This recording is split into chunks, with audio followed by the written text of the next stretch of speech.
And you thought chocolate couldn't get any better. There is a way that you can get iridescent, shimmering like a rainbow chocolate. Now there are no additives to this whatsoever, it's just chocolate.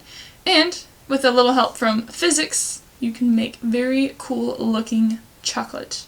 A man named Sammy Kamkar shared his latest creation on Twitter.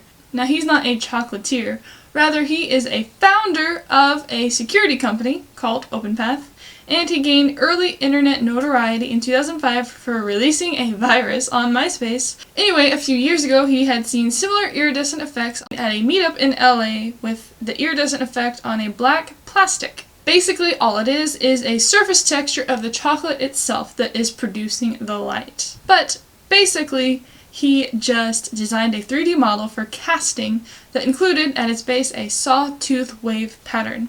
Each of its grooves is a few micrometers wide. The chocolate, when poured inside, adapted to the inverse of this pattern on its surface, and to prepare the chocolate for this mold, he tempered it, melted and cooled it in a calibrated sequence with each step allowing certain crystalline structures to form, and that gave the chocolate its optimum properties.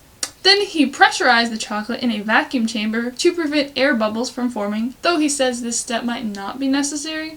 And the physics principle behind this chocolatey magic is diffraction. So when a light interacts with a surface, it is drawn or pulled apart. It's similar to refraction, which occurs when white light is broken into a rainbow through a prism.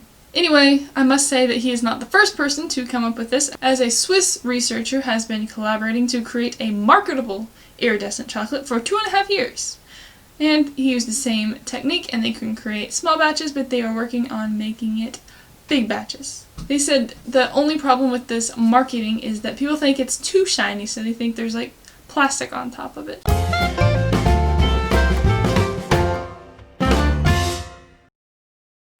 Why did the M&M go to college? Because he wanted to be a smarty. What kind of candy is never on time? Chocolate! Okay, that's it for today, guys. See you next time for more interesting things. Bye.